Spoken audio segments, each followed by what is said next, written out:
우리가 로마서 7장을 지금 계속해서 살펴보고 있습니다. 이 로마서 7장은 율법과 죄의 문제를 다루면서 구원이 뭔가를 우리들에게 설명해 주고 있습니다. 특별히 이제 율법과 죄의 관계를 다루면서 죄의 정체를 우리들에게 가르쳐 주고 있어요. 교회가 이 땅에 세워진 목적이 뭐겠습니까? 그것은 죄의 문제를 우리가 함께 해결을 받고 그 죄를 어떻게 다뤄야 하는가를 보여주고 가르치는 곳이 교회입니다. 죄를 다루지 않는 기독교는 가짜입니다. 이러한 죄를 많은 현대의 그리스도인들이 잘 알지 못하는 것도 현실입니다. 신앙이 뭐냐 그러면 죄가 뭔지를 아는 거예요. 그래서 그 죄와 대항해서 싸워 이기는 겁니다.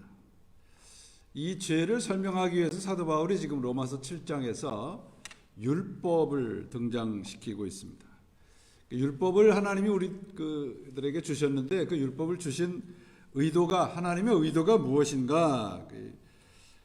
7절 8절에 보면 나오죠. 율법은 죄가 뭔지를 깨닫게 한다고 되어 있습니다. 율법이 없었으면 도둑질하고 살인하고 그것이 죄인지를 몰랐는데 율법을 통해서 그게 죄라고 하는 것을 알게 되었다. 두 번째는 이 율법 때문에 죄가 우리 영혼의 주인이 되어버렸다. 무슨 말씀인가 그러면 10절에 보시면 생명에 이르게 할 계명이 내게 도리어 사망에 이르게 되었다고 기록을 하고 있습니다. 왜 이 선한 율법이 우리들에게 사망에 이르게 하는 그런 역할을 하게 되었는가? 죄의 간악함 때문에 그렇습니다. 11절 그 상반절에 보시면 죄가 계명으로 말미암아 기회를 타서 이런 말씀이 있죠. 죄가 생명으로 이끄는 계명을 이용해서 오히려 사망에 이르게 되었다는 말씀입니다. 율법은 선한 것이기 때문에 죄에 대해서 우리들에게 가르쳐주고 있는데 그 율법이 내 안에 있는 죄를 자극을 시켜서 내 자신을 앞세우게 되었다는 겁니다. 이제 이 말씀이 조금 어려운데 이런 것과 마찬가지입니다. 율법을 우리가 모를 때는 뭐가 공평한 건지 뭐가 불공평한 건지를 몰랐어요. 근데 율법으로 말미암아 공평이 뭔지 불공평한 것이 뭔지를 알게 되었다고요. 거기까지는 이제 선한 것이 되었는데 죄가 우리를 자극하는 겁니다. 너도 다른 사람보다 더 공평한 대접을 받아야 돼. 이렇게 우리들에게 죄가 유혹을 하는 겁니다. 왜 그런가 그러면 너는 선하고 너는 옳다. 그렇기 때문에 그 옳다고 하는 것을 주장을 해서 쟁취를 해야 된다고 가르치는 것이 죄입니다. 아까 우리 민권사님 기도하셨잖아요. 우크라이나 전쟁이 그 대표적인 겁니다. 러시아 사람들한테 물어보세요. 러시아 그 대통령이 자신은 옳은 일을 한다고 생각을 하고 있거든요. 그러니까 율법이라고 하는 것이 바로 그런 거예요. 나로 하여금 율법의 선함을 드러내기보다는 나 자신을 더 드러내게 한단 말이죠. 대표적인 것이 이제 전쟁인 것입니다. 그래서 율법이 결국 내 안에 완전히 자리 잡는 데 필요한 틈을 제공을 한 셈인 것이죠. 여러분 여기 그 사도 바울이 로마서나 다른 서신에도 마찬가지지만 죄라는 단어를 이렇게 무생물처럼 사용하고 있지 않아요.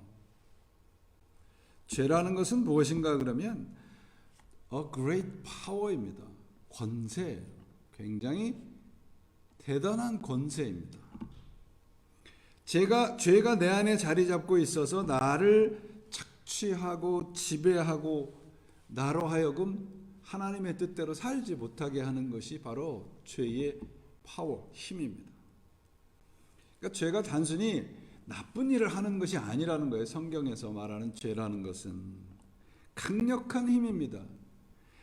그러니까 죄를 단순한 행위가 아니라 나를 지배하고 내 주인으로 나를 종으로 만드는 것, 그 힘이라고 하는 것을 아는 것이 올바른 신앙의 출발점이에요. 오늘날 가장 약화되고 퇴색해서 바래버린 것이 바로 이 죄에 대한 이해입니다. 우리가 흔히 생각을 하죠. 내가 지식이 좀 모자라거나 내 환경이 너무 열악하고 나쁘면 죄를 질 확률이 많다고 오해를 합니다.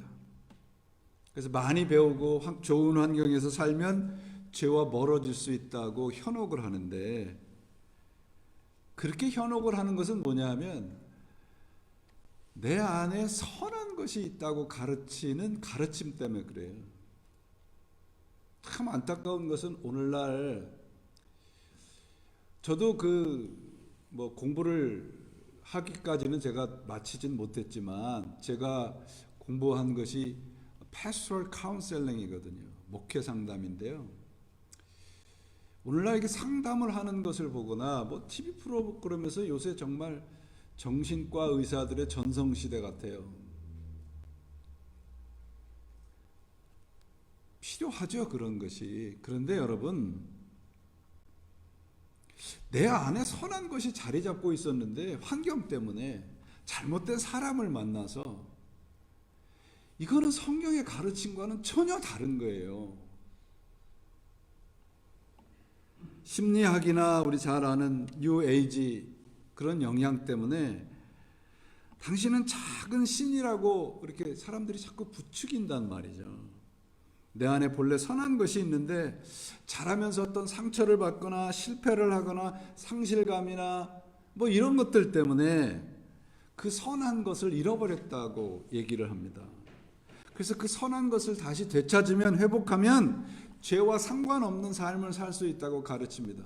교회들도 그렇게 가르치는 교회들이 있어요. 이런 가르침은 성경적인 것과는 거리가 있습니다. 여러분, 우리 인류가 가장 먼저 죄를 지은 그 현장이 어디입니까? 파라다이스예요. 낙원이에요. 모든 것이 완벽하게 갖춘 곳입니다. 더더군다나 하나님과 동고동락했던 곳에서 우리 인류는 죄를 저질렀어요. 환경이 나빠서? 아닙니다. 뭔가를 몰라서? 아닙니다. 환경이나 삶의 조건들 때문에 물론 타락할 수는 있습니다. 그런데 성경이 우리들에게 말씀하는 것은 뭐냐면, 우리 인간은 환경과 상관없이 죄를 짓는 존재라는 거예요. 그 이유를 오늘 본문이 설명해 주고 있습니다. 로마서 7장에서 반복적으로 나오는 단어가 뭐냐 그러면 I입니다. 나라는 단어입니다. 나. 이 7장에서 우리 잘 아는 바울이 오라 나는 곤고한 사람이다, 비참한 사람이다 라고 하는 고백, 이 고백을 두고 내 안에 선한 것이 없고 악한 데를 자꾸 쫓아간다라고 하는 바울의 이 영적인 갈등, 이 고백을 놓고서 학자들이 두 가지 주장을 하는데, 하나는 뭐냐면 바울이 자신을 그 곤고한 사람이라고 고백하는 이 고백이 예수님을 만나기 이전이다. 그리고 또 하나는 다메섹에서 예수를 만난 후의 고백이다. 두 번째 주장이 더 설득력이 있는 이유는 뭐냐 그러면, 바울이 예수님을 만나기 이전에는 한 번도 자신이 죄인이라고 생각한 적이 없습니다. 자신은 율법을 잘 지켜서 구원을 받은 의인이라고 생각을 했어요.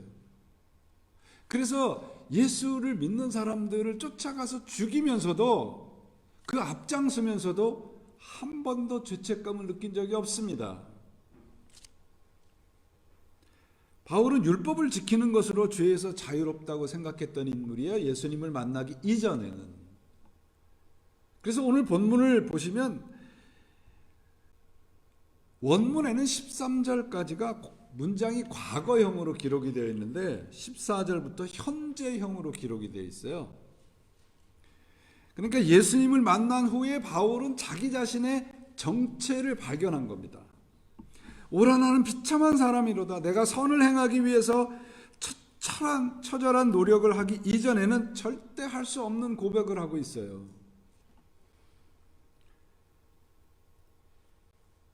바울 서신서를 이렇게 보면 이제 초기, 중기, 말기로 바울의 서신서를 이렇게 구분할 수 있는데 초기에 해당하는 서신서가 이제 고린도 전후서라고 봅니다. 거기 보면 바울이 자기 자신에 대해서 뭐라고 고백을 하냐면 나는 사도 중에 지극히 작은 자다. 중간 정도 시절에 바울의 그 선교의 중간기 정도에 쓴 그 서신이 에베소서입니다. 에베소서에서 바울이 자기 자신을 뭐라고 말하냐면 성도 중에 가장 지극히 작은 자다. 바울의 이 인생의 가장 마지막 때에 쓴 서신이 이제 디모데 전후서입니다. 거기에 바울이 뭐라고 고백을 하냐면 내가 죄인 중에 투목이다. 이렇게 고백하고 있습니다. 신앙이 깊어지고 성숙되어질수록 바울은 자기 자신이 얼마나 비참한 죄인이라고 하는 걸 처절하게 깨달았던 거예요.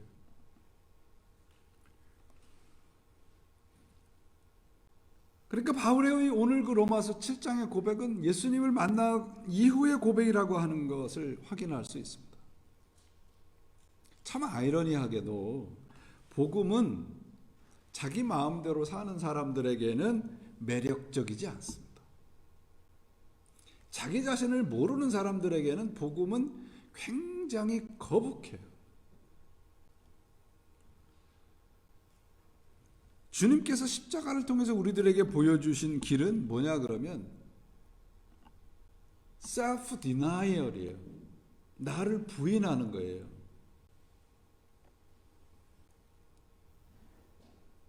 여러분 우리가 십자가가 이렇게 여기에도 십자가가 걸려 있지만 이렇게 아름다운 것이 아닙니다. 십자가를 통해서 우리가 봐야 되는 것은 보배로운 예수 그리스도의 피예요. 우리가 믿는 예수 그리스도의 십자가에서 우리가 발견하고 움켜쥐어야 되는 것은 그분의 핏자국입니다. 왜? 그 예수 그리스도의 피로만 우리가 구원을 받기 때문에 그렇습니다. 안락하고 행복만을 추구하는 신앙과 삶으로는 십자가를 알 수가 없습니다. 우리들이 올바른 참된 신앙생활을 하는가를 판가름할 수 있는 길은 바로 이 길밖에 없어요. 내가 구원을 받았는지를 확인하는 것은 어떤 정말 아주 아름답고 황홀한 기쁨의 체험이 있을 수 있습니다. 그러나 예수를 믿고 따라가는 것은 굉장히 거북한 거예요. 여러분 탕자 컴플렉스라는 말 들어본 적 있으세요? 탕자 컴플렉스.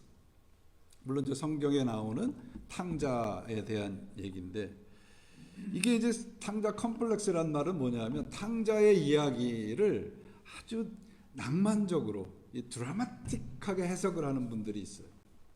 생각해 보세요. 우리는 탕자의 이야기를 하면 항상 가장 먼저 떠오르는 것이 뭐냐면 탕자가 돌아와서 아버지 품에 확 안기는 그 마지막 장면이에요. 그죠?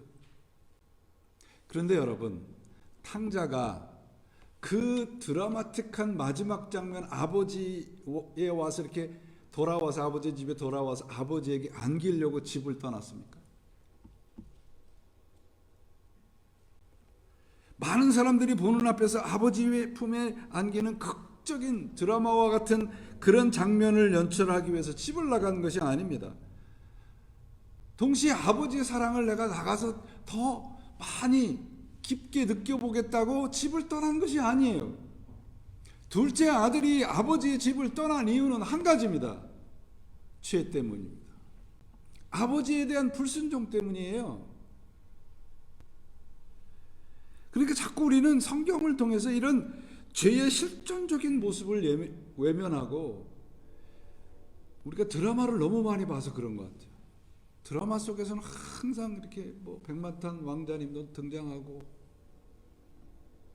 우리 현실에서는 그렇지 않습니다. 신앙생활의 현실은 처절합니다. 죄와의 싸움이기 때문에 그래요.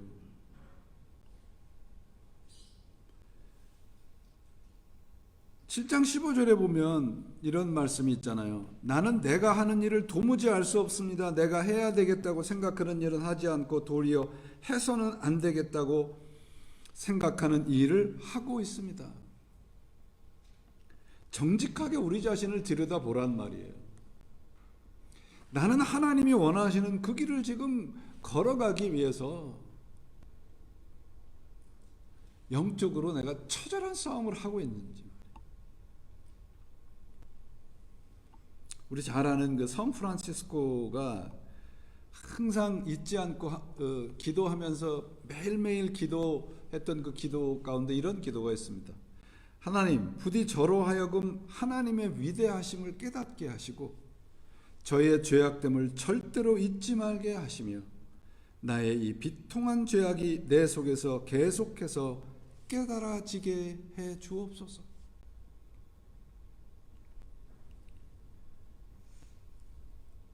그래서 오늘 본문 17절과 20절에서 반복해서 나오는 죄에 대한 얘기를 뭐라고 말씀하시냐면 내 속에 거한다, 그렇게 돼 있어요. 죄가 내 속에 거하고 있다. 함께 살고 있단 말이에요. 내 안에 자리 잡고 있다, 그런 말이에요. 본성이라는 것이죠. 외부적인 것이 아니고 가끔 일어나는 것도 아니고 우리 안에서 나를 쥐고 흔드는 파워, 힘이 바로 죄라는 거예요. 그러므로 죄라고 하는 건 우리의 일부분이 아니라 전부입니다. 내 속이라고 하는 것은 나 자신의 전부를 얘기를 하잖아요. 내 속에 거하고 있다, 죄가. 물론 이것이 바울의 고백이지만 우리 모두가 이런 고백을 거치지 않고서는 구원의 참된 기쁨을 누릴 수가 없습니다. 시편 51편은 우리가 잘 아는 다윗의 참회의 기도입니다. 회개의 기도입니다. 그가 하나님 앞에 범죄한 후에 드리는 회개의 기도인데 5절에 보면 나는 죄 중에서 태어났고 어머니 뱃속에서부터 죄인이었다고 고백하고 있어요. 죄의 가장 큰 특징은 뭐냐면 죄를 짓는 게 부자연스럽지 않은 거예요. 태어날 때부터 가지고 있었으니까요.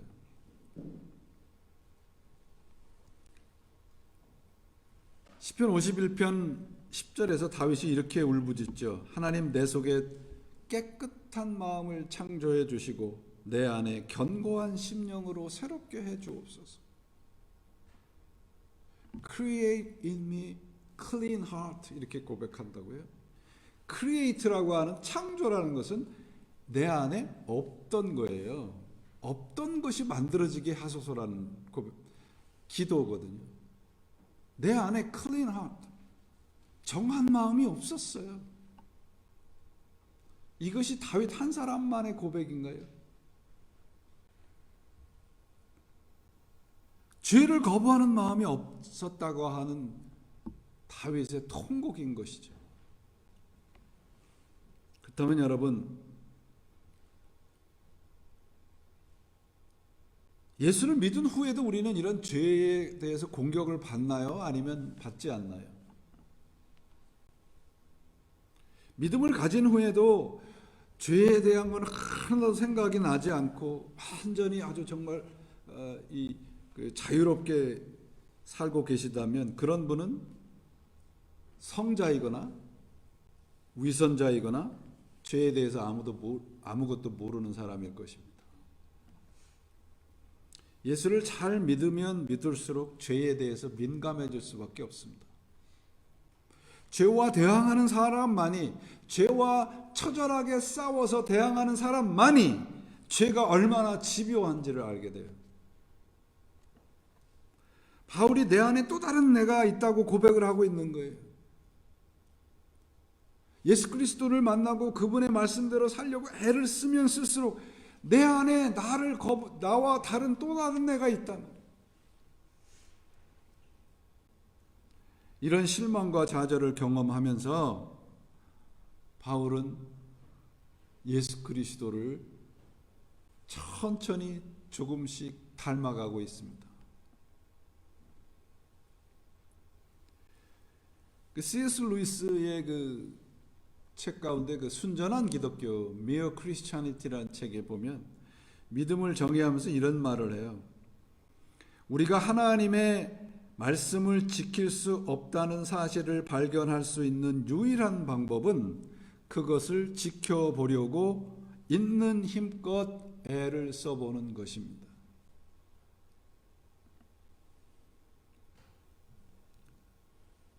우리 그리스도인들에게 필요한 것은 도덕적, 윤리적인 완전함이나 깨끗함이 아니고요, 어떤 깨달음을 얻는 것도 아니고, 신념이나 의지, 내 안에 있는 신념이나 의지를 발견하는 것도 아니고, 우리에게 필요한 것은 예수 그리스도의 십자가뿐입니다.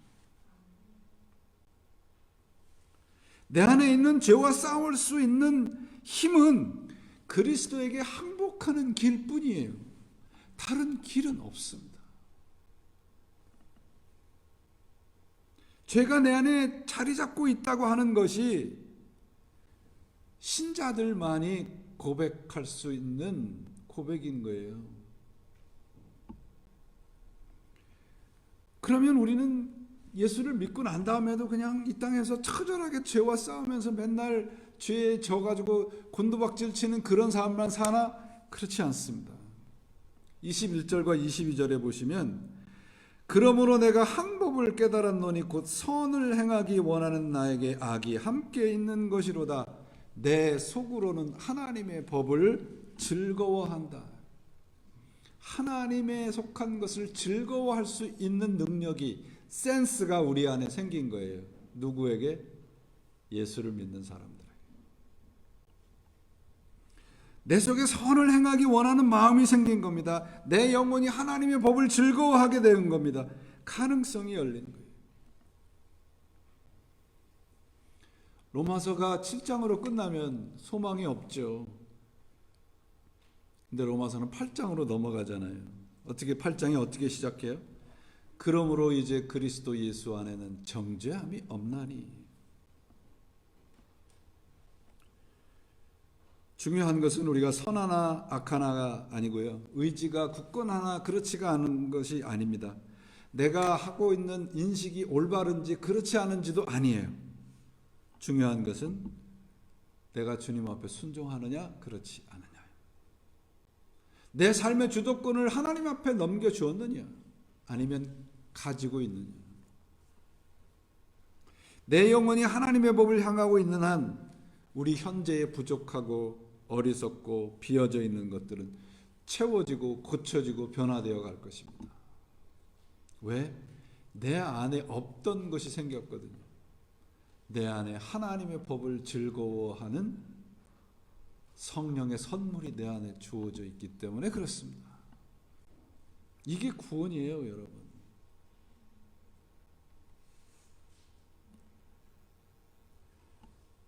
영혼의 구원에 관한 관심보다 더 마음이 가고 더 내가 좋아하는 것이 있다면 문제가 있는 거예요. 편안하고 안락한 것에 마음이 가 있다면 우리 스스로를 돌아봐야 됩니다. 바로 그 자리에 우리를 노리는 죄가 숨어 있기 때문에 그렇습니다. 그러므로 우리는 우리 영혼을 하나님의 말씀의 법에 묶어두어야 합니다. 기도라고 하는 것은 여러분, 우리를 하나님의 말씀에 묶는 영적인 노동이에요. 묵상이라고 하는 것은 하나님의 말씀을 우리 영혼에 양식이 되도록 그 양식으로 내가 삶고 살아가기 위해서 애쓰는 투쟁입니다.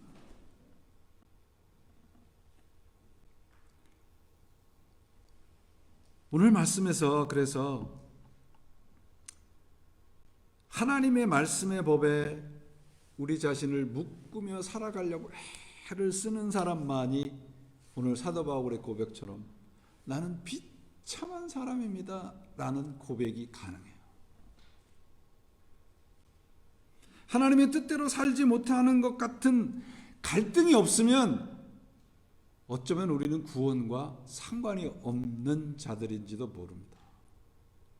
그런 갈등이 우리 안에 있어야 돼요. 왜 나는 이 정도밖에 안 되나? 왜 나는 하나님 앞에서 이렇게 아직도 부족한가?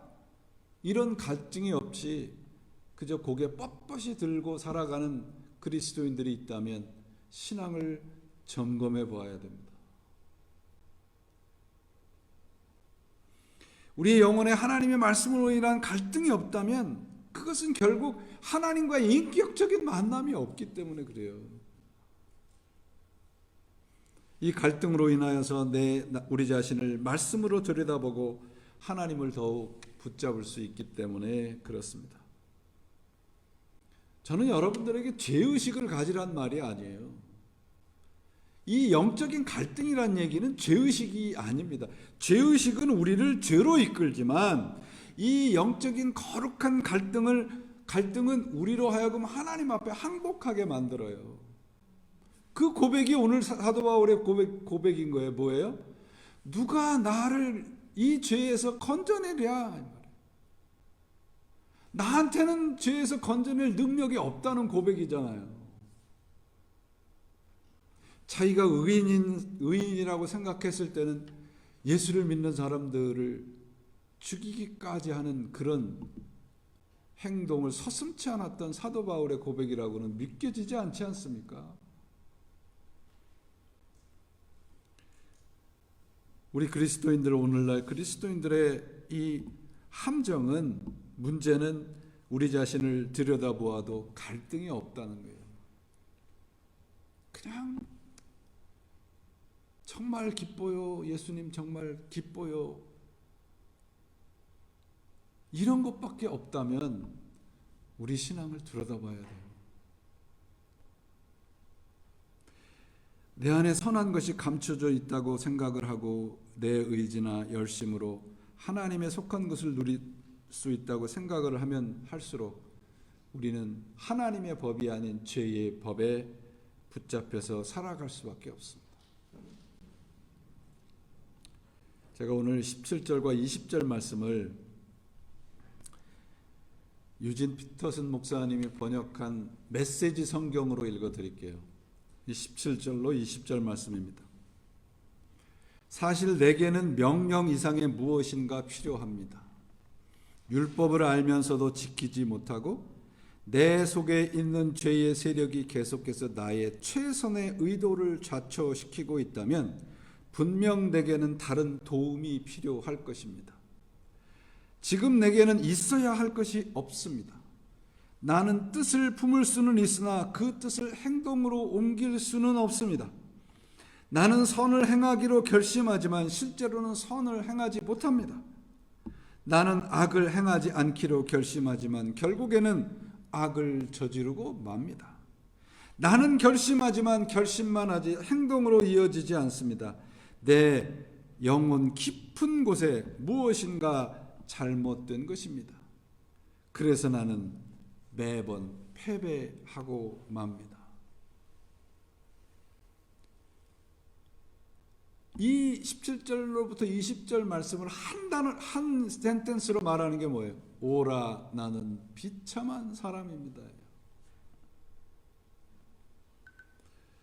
바울이 비참하다고 이렇게 고백하는 것은 물질적인 궁핍 때문입니까?